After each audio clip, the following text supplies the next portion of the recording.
Greetings. I want to say just a little more about expertise and about the desirability of acting in accordance with the consensus of experts. It's possible to claim that a particular subject is so complicated that no one can really be sufficiently well informed about it as to be able to sensibly guide our policy decisions, and that it is even so complicated that we cannot rely on the consensus of the best informed people on that subject to guide our policy decisions, because they just can't know enough to reach reliable conclusions. I've heard something like this said about climate science, which admittedly is quite complicated and which admittedly does involve processing a lot of data. However, I've also read the IPCC's special report on global warming of 1.5 degrees Celsius, Summary for Policymakers, which runs 24 pages.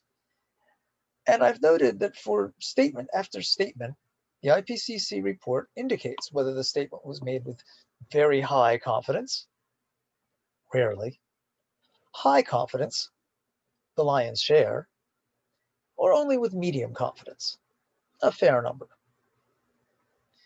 Making a quick perusal of the report now, months after having read it, I do not see any low confidence statements, but it's possible I've missed one. Yes, climate science is complicated, but no one is more aware of that than climate scientists themselves. And if it were so complicated that they could not draw any reliable conclusions, they would know that. Instead, they know enough to be able to make many statements with high confidence. If we want to know whether a subject area is just so complicated as to defy attempts to draw any reliable conclusions about it, we should ask the experts, who have spent years of their lives studying it.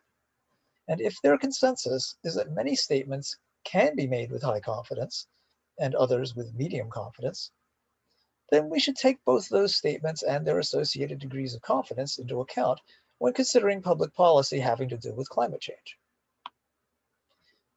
What we shouldn't do is rely on our own not so well-informed judgments about how complicated the field is or about how reliable any conclusions drawn from the data we have about it could be. The experts are well aware of uncertainties in conclusions drawn from the data, and even in the data themselves, more so than anyone else.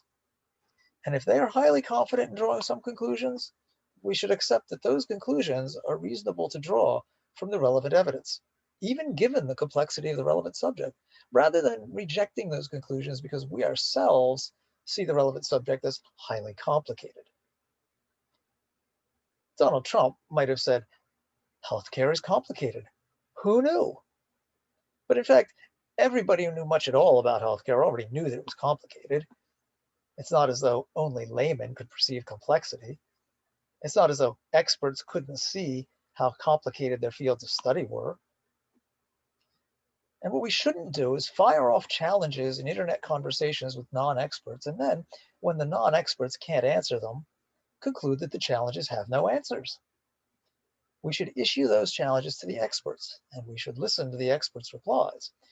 I've had plenty of online discussions with evolution deniers who have posed all sorts of challenges to evolution, or even to the possibility of evolution.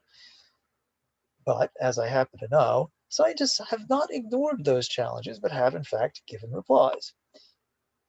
Darwin himself thought of and replied to some of them.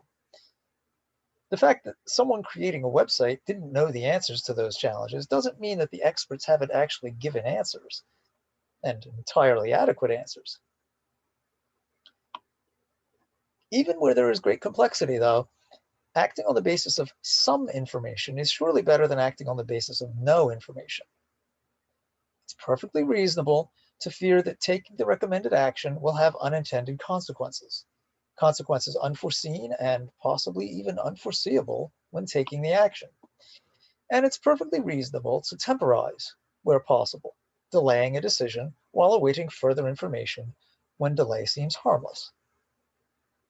But when the failure to take action might also have unintended, unforeseen, and possibly even unforeseeable consequences, and when we can be confident that taking the recommended action would have predictable, foreseeable, and beneficial consequences, and when we can be confident that failing to take the recommended action would have predictable, foreseeable, and harmful consequences, then it is surely better to act deriving the benefit of the predicted foreseeable consequences and dealing with any adverse unintended consequences as they arise, than to fail to act and not only have to deal with any adverse unintended consequences as they arise, but also have to suffer the predictable, foreseeable, harmful consequences of failing to act.